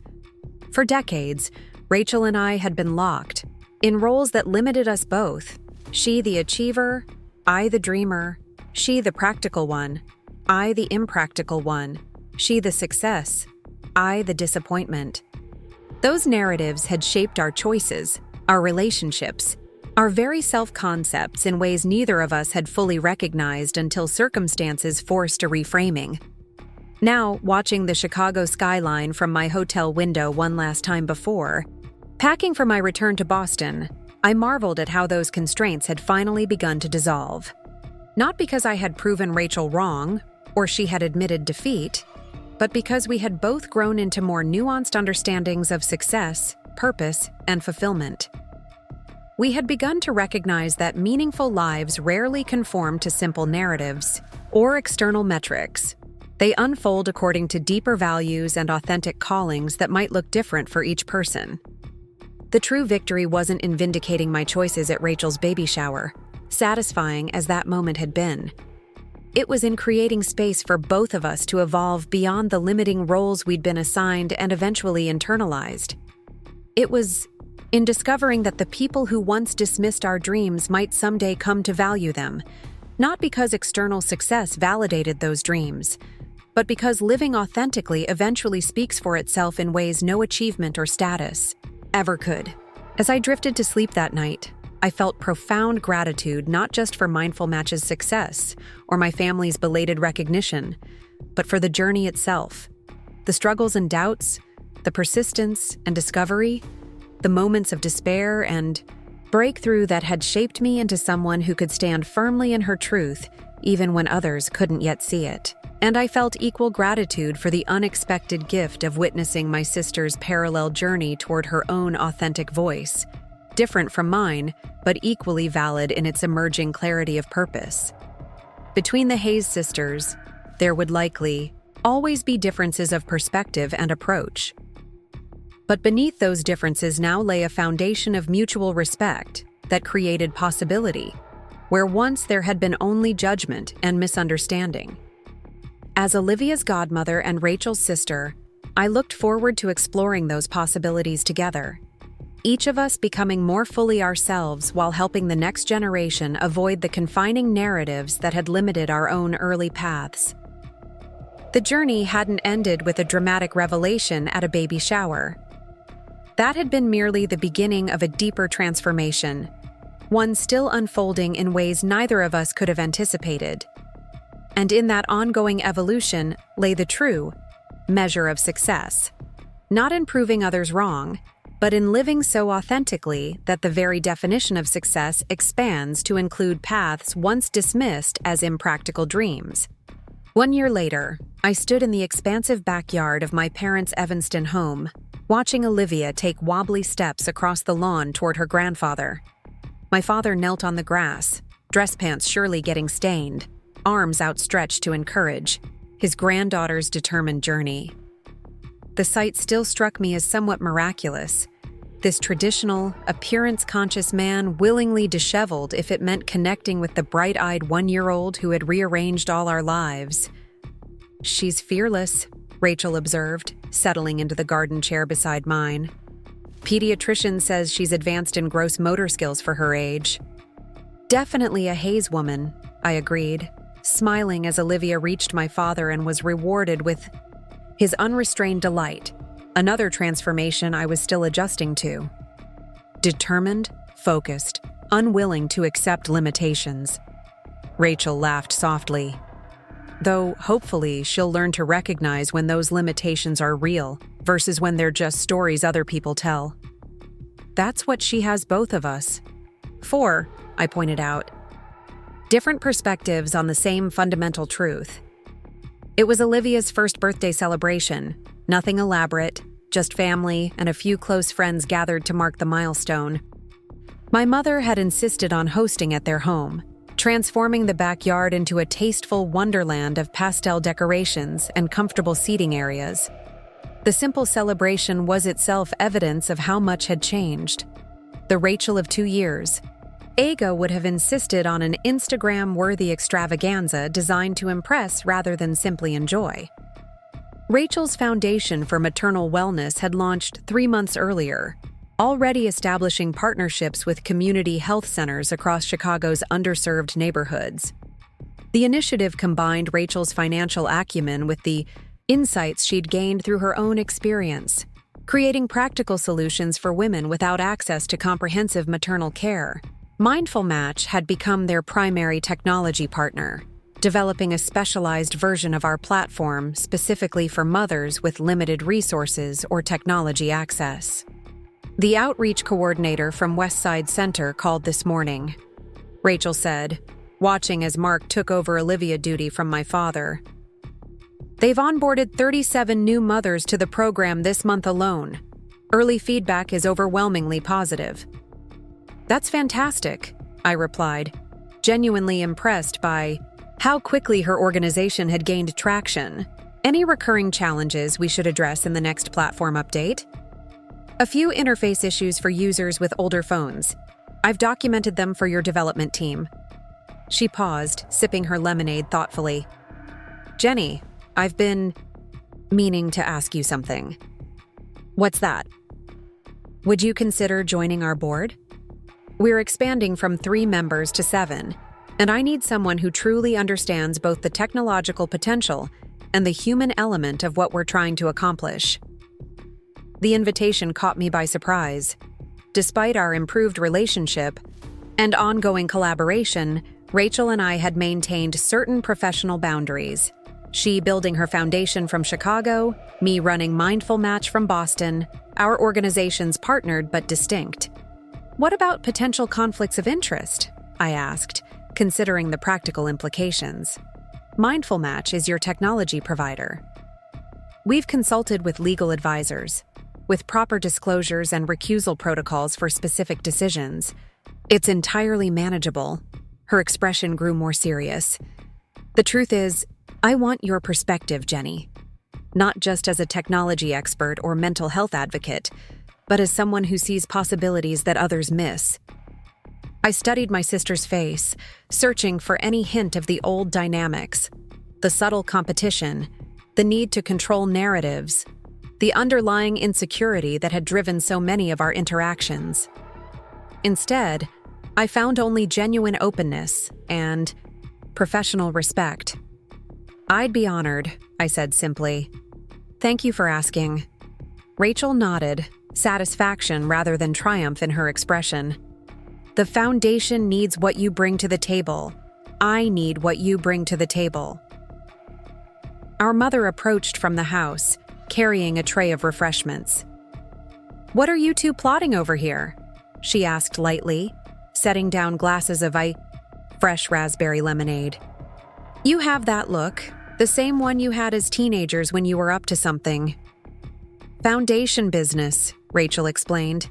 "Jenny's joining our board of directors." Our mother smiled broadly. "That's wonderful. Your father will be thrilled. He was just saying last week how remarkable it's been to watch his daughters collaborate rather than compete." This observation would have felt intrusive or judgmental a year earlier. Now it simply acknowledged a shared understanding of how far we'd all come in recognizing and reshaping old patterns. "It's certainly more productive," I agreed, accepting a glass of lemonade with a grateful nod. "And infinitely more satisfying," Rachel added. "Turns out we make a better team than we ever made as rivals." Our mother squeezed both our shoulders affectionately before moving on to offer refreshments to other guests. As she walked away, I noticed the easy grace in her movements, the relaxed set of her shoulders, so different from the careful perfection she had once maintained.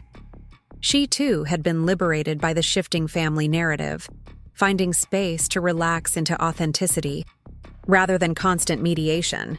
"I've been thinking about expanding Mindful Match's presence in Chicago," I mentioned, returning to practical matters. "Not just through the foundation partnership, but a proper satellite office. The healthcare landscape here has unique advantages for our preventative mental health approach." Rachel's eyes lit with interest. "That makes tremendous sense. Northwestern's research department has been making significant advances in biofeedback applications for anxiety management. Could create interesting integration opportunities."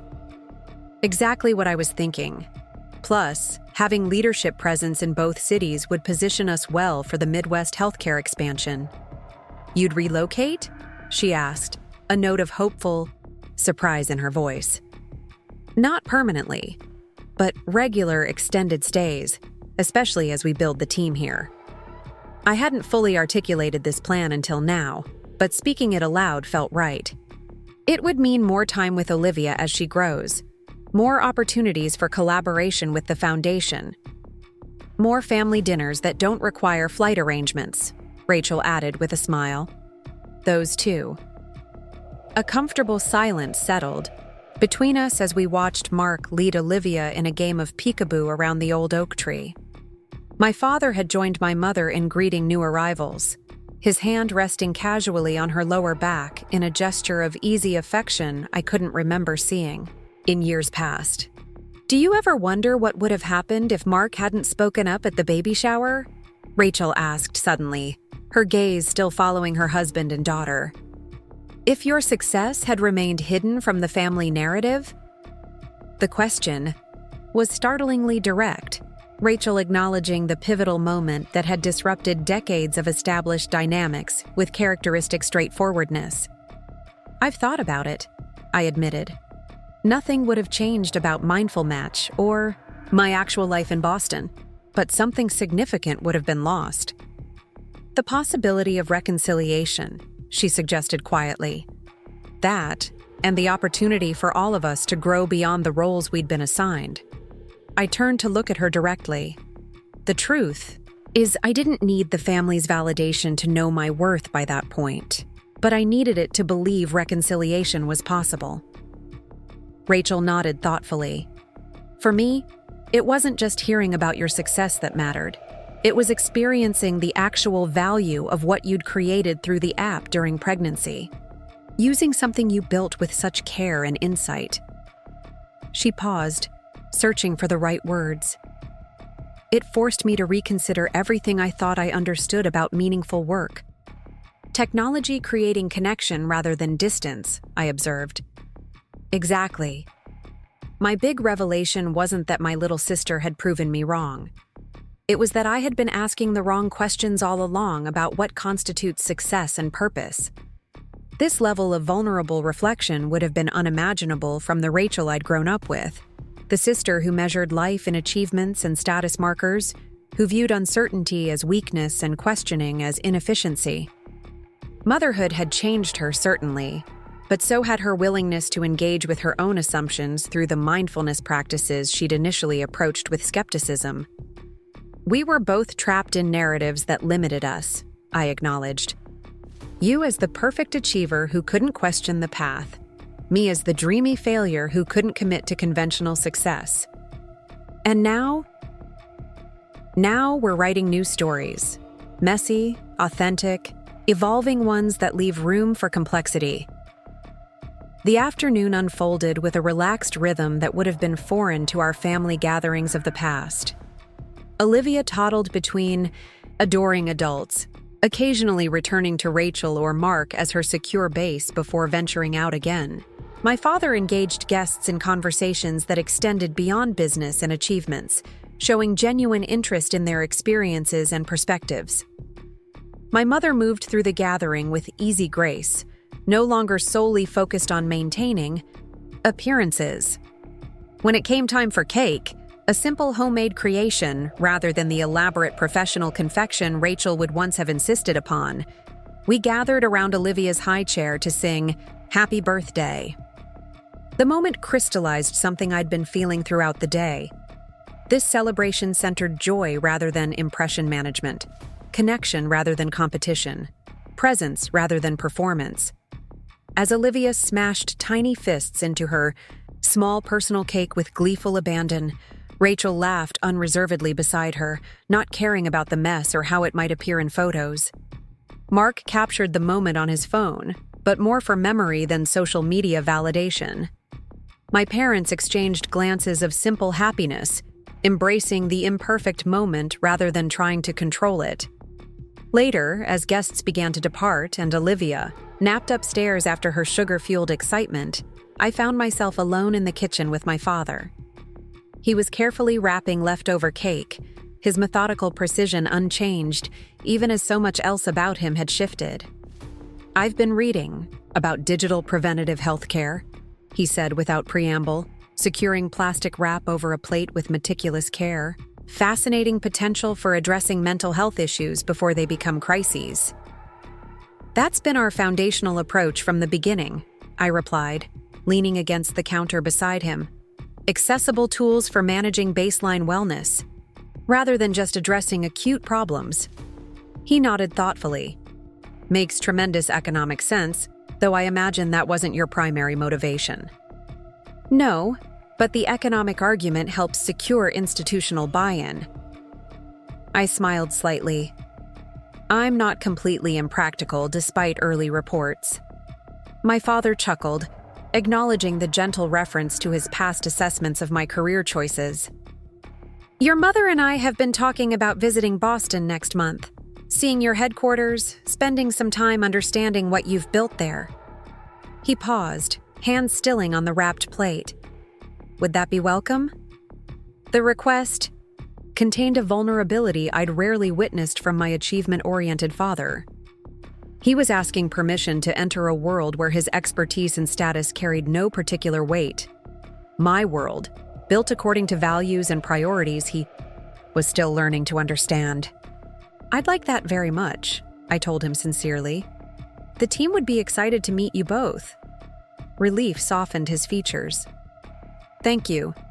And perhaps afterward you could show us some of your favorite places in the city? Help us see Boston through your eyes?" This simple request encapsulated so much of our family's evolution. My father explicitly asking to understand my perspective rather than assuming his own as the default standard. Not because circumstances had forced this change, but because he had chosen to grow beyond limiting patterns that had once seemed immutable. "I'd love that," I said, unexpectedly moved by the invitation. "There's a Vietnamese cafe near my apartment that makes the best coffee in New England, and the harbor at sunset from Castle Island, it's breathtaking." "It's a plan then." He finished with the leftovers and turned to face me directly. "I'm proud of you, Jennifer, not because of what you've achieved, though that's certainly remarkable, but because of how you've achieved it. The integrity and purpose you've maintained even when no one, especially not your family, was there to witness or validate it." The acknowledgement carried weight precisely because it came from someone who had once measured worth primarily through conventional achievements and status markers. That he could now recognize and value different metrics represented profound personal growth. "Thank you, Dad," I said simply. "That means a great deal coming from you." We rejoined the others on the patio, where Rachel was sharing recent foundation developments with our mother and Mark. The conversation flowed easily between personal updates and professional matters, no longer segregated into appropriate and inappropriate topics, no longer constrained by unspoken rules about what constituted worthy discussion. As evening approached, with Olivia awake again and entertaining herself by helping my mother arrange flowers from the garden, Rachel pulled me aside near the old maple tree that had witnessed so many pivotal family moments over the decades. "I have a proposition for you," she said, her expression serious but animated. "More of a vision, really, that I've been developing over the past few months." "I'm listening," I replied, intrigued by her intensity. "What if we created something together that combines our distinct strengths? Not just the foundation and mindful match partnership, but something new that neither of us could build alone." "What are you envisioning?" "An institute focused on holistic family wellness, addressing the systemic gaps that impact maternal mental health while extending support to the entire family ecosystem." Her eyes were bright with purpose. "Your technological innovation and preventative approach, paired with my operational experience in financial modeling, a comprehensive rethinking of how we support families through their most vulnerable transitions." The scope of her vision impressed me, as did the genuine complementary collaboration she was proposing. This wasn't Rachel attempting to co-opt or direct my work, nor was it a competitive move to establish parallel achievement. It was authentic recognition that our different strengths and perspectives could create something neither could accomplish independently. "That's ambitious," I acknowledged, "and potentially revolutionary if executed thoughtfully. It would require commitment from both of us, significant time in the same city, at least during the development phase." She searched my face for reaction. "Too much to consider?" "Not at all," I assured her. "Actually, it aligns remarkably well with my thoughts about establishing stronger Chicago presence for Mindful Match." Relief and excitement mingled in her expression. "I was hoping you'd say that. I've already begun preliminary research on potential structures and funding models." She pulled out her phone, opening a document with characteristic efficiency. "Would you have time tomorrow before your flight to review these initial thoughts?" I laughed softly at her eagerness, so reminiscent of the focused achiever she had always been, yet now directed toward collaborative creation rather than individual validation. "Absolutely. How about breakfast at that cafe near your place? The one with the ridiculous blueberry pancakes?" "Perfect. 9 o'clock? Ever the scheduler, even in this new chapter." "I'll be there." As twilight settled over the backyard, casting long shadows from the old trees that had witnessed generations of our family's evolution, I found myself in a moment of quiet observation. My mother guiding Olivia's small hands as they arranged flowers in a simple vase. My father and Mark engaged in animated conversation about sustainable business practices. Rachel reviewing notes on her phone while still fully present in the gathering, occasionally looking up to share a thought or laugh at something Olivia was doing. The tableau struck me with its ordinary beauty, not perfect or polished, not designed for external validation, just authentic human connection unfolding according to its own natural rhythm. How different from the carefully choreographed performances that had characterized our family gatherings in the past, where worth was measured in achievements and approval rather than genuine presence and acceptance. The journey from that tense baby shower to this peaceful evening had not been a straight line or simple progression. It had involved uncomfortable conversations, old wounds surfacing unexpectedly, moments of regression into familiar patterns. But through those messy transitions, something fundamental had shifted, not just in how others perceived me, but in how we all related to ourselves and each other. The rigid narratives that had once defined and limited us had gradually given way to more nuanced, evolving stories that left room for growth, contradiction, and authentic becoming. As I prepared to leave later that evening, Olivia already asleep upstairs and the gathering winding down to just immediate family, Rachel walked me to my car in the driveway. "It's still hard to believe sometimes," she said, glancing back at the warm light spilling from our parents' home. "How different everything feels now compared to 2 years ago." "The family dynamics or your life in general?" I asked, curious about her specific reflection. "Both. All of it." She looked at me directly. "I spent so many years believing there was only one valid path to a meaningful life, one definition of success worth pursuing, one way to earn respect and security. And now I understand what you seem to know intuitively all along, that the most meaningful path is the one aligned with your actual values, not the ones assigned to you by others' expectations." She smiled slightly.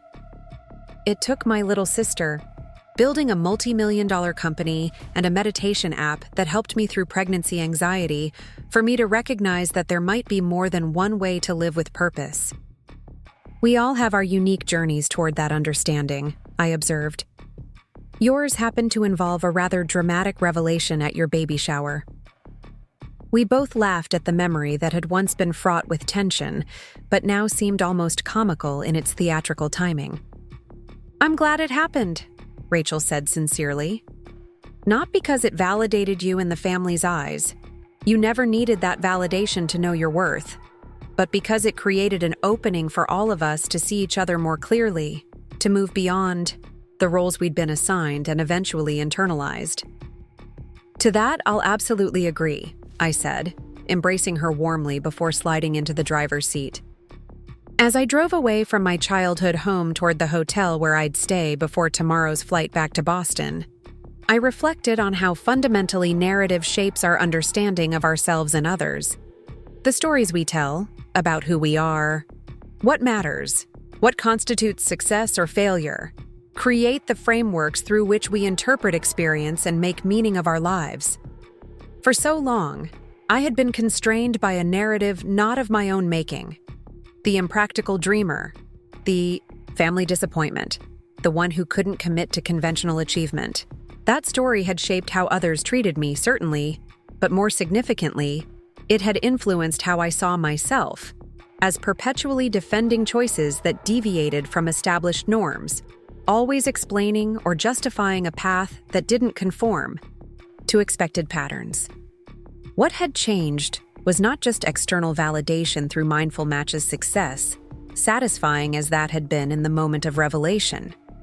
What had truly transformed was my relationship to narrative itself, my recognition that I could author my own story according to values and priorities that mattered to me, whether or not others initially understood or approved. And in claiming that authorship for myself, something unexpected had happened.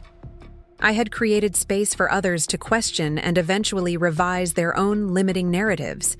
Rachel reconsidering what constituted meaningful work, my father expanding his definition of success, my mother finding freedom from constant mediation between competing values. The true victory wasn't proving critics wrong or achieving external validation, satisfying as those moments might temporarily feel. It was living with such authentic alignment between values and choices that eventually, the truth of that alignment speaks for itself in ways no achievement or status ever could. As Boston's skyline welcomed me home the following evening, I felt profound gratitude not just for Mindful Match's success or my family's belated recognition, but for the journey itself, the struggles and doubts, the persistence and discovery, the moments of despair and breakthrough that had shaped me into someone who could stand firmly in her truth, even when others couldn't yet see it. Between the Hayes sisters, there would likely always be differences of approach and perspective. But beneath those differences now lay a foundation of mutual respect that created possibility where once there had been only judgment and misunderstanding. As Olivia's godmother and Rachel's sister, I looked forward to exploring those possibilities together. each of us becoming more fully ourselves while helping the next generation avoid the confining narratives that had limited our own early paths. The journey hadn't ended with a dramatic revelation at a baby shower. That had been merely the beginning of a deeper transformation, one still unfolding in ways neither of us could have anticipated.